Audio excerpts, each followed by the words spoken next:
আমার সাথে সম্পর্ক রাখিস না, আমার সাথে সম্পর্ক ভেঙে দে। কেন? যদি হতে হয় এভাবেই রাখ, নাহলে সম্পর্ক ভেঙে দে। ঠিক আছে, আমি তো জীবনে সবার না, আমি জ্বালিয়ে মারি না। দেখি দেখি মুখটা দেখি, কি হয়েছে? ভালো লাগছে না কিচ্ছু। যখনই শাড়ি পরছি মা বলছে মোটা লাগবে, বাজে লাগছে, এই ব্লাউজটা ওর সাথে যাচ্ছে না। আমি তাহলে বলছি তাহলে অন্যটা কিছু পরি, ওটাও ভালো লাগছে না, তাহলে ছেড়েই দাও। তুই ছেড়ে দে, কিছু পড়িস না, যাবই না, যাসই না, ওইটাই ভালো। নমস্কার সবাইকে, আমি সুস্মিতা। আমাদের নতুন আরো একটি ভিডিওতে তোমাদেরকে অনেক অনেক স্বাগত জানাই। আশা করি তোমরা সবাই খুব ভালো আছো। আজকে 25 ডিসেম্বর, আমার পক্ষ থেকে তোমাদের সবাইকে মেরি ক্রিসমাস। তোমাদের বড়দিনের উৎসব খুব ভালো করে কাটুক, অনেক অনেক কেক খাও। আমি সবেমাত্র দোকান থেকে ফিরলাম, আর ফিরেই ব্লগটা স্টার্ট করছি। তাহলে চলো দেখতে থাকো। আজকে লাঞ্চে আছে ভাত, এটা পেঁয়াজ কলি চিংড়ি দিয়ে একটা চচ্চড়ি, আমার উইদাউট চিংড়ি, ভোলা মাছ না এটা, ভোলা মাছ আর বাটা মাছের ঝাল। চিংড়ির বড়া ওটা তো তুই খাবি, আমি থোড়ি খাবো। খেয়ে একটু জীবনে শান্তি ফিরছে? ফিরছে না, কি আর করা যাবে। তো জীবনে শান্তি ফেরানোর জন্য কি করতে হবে? বিয়ে দিতে হবে। তো আরো বড় অশান্তি। চলো আমরা এবার লাঞ্চটা করে নিই।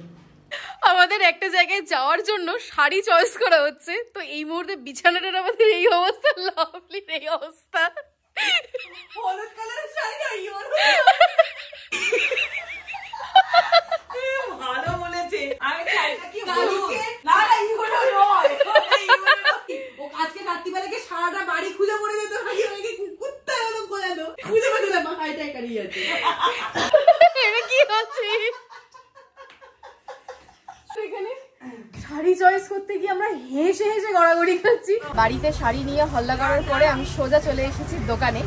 আর রাত্রিবেলা দোকান বন্ধ করার পর ইচ্ছা আছে একটু কোথাও ঘুরতে যাব, মানে এদিক ওদিক আর কি একটু ঘুরবো।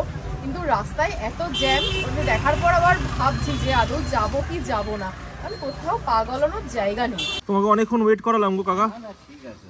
বাড়িতে কেউ নেই, তুমি অনেকক্ষণ দাঁড়িয়ে আছো। আর বলো না, আমার বাড়িতেও একটা বড় বিপদ। কেন, কি হলো? আমার ভাগ্নি জামাই মারা গেল। এ বাবা, দাও দাও তাড়াতাড়ি দাও, তোমাকে পেমেন্ট করে ছেড়ে দিই। সুস্মিতার জন্য একটা ড্রেস অর্ডার করেছিলাম অ্যামাজন থেকে, তো পার্সেলটা চলে এসছে, এখন পার্সেলটা নিয়ে যাব।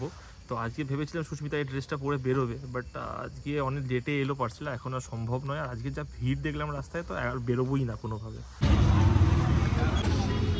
চা দেবেন? দোকান বন্ধ হয়ে গেছে এখন। এদিকেও একজন ঢুকছে, এদিকেও একজন ঢুকছে, এখন দোকান বন্ধ। কিন্তু এটা দিলে দোকান খুলে যাবে, তাই না? তোমার 25 ডিসেম্বরের গিফট এখন কেন খুলি? বাড়িতে গিয়ে খুলে দেখিস, আগে একটু তাড়াতাড়ি বন্ধ করো না। হলো তো, চেক করা হলো, এবার ওদিকে যাবে চেক করতে। আমরা বাড়িই যাচ্ছিলাম, কিন্তু ভাবলাম যে একটু বাড়ি ঢুকবো না, আজকে 25 তারিখ বলে কথা, একটু কোথাও যাই। তো এসেছি চায় কালচারে, এই বাইপাসের এইদিকেই একটা কফি। এর আগে এসছি, এখানে প্রপার ভিডিও আছে।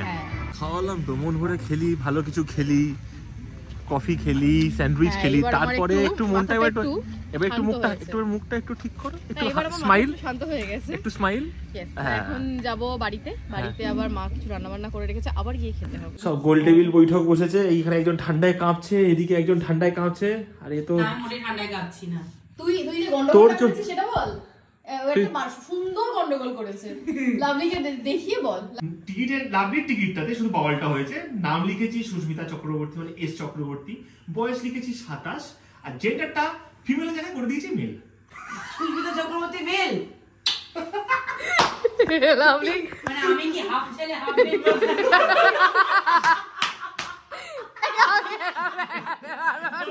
কিছু করতে হবে না, তুই উপরের বাড়িতে উঠে চাদর চাপা দিয়ে শুয়ে পড়বি, বলবো আমার লোক আছে উপরে ঘুমাচ্ছে, একবার চেক করে চলে যাবে, আর আসবে না।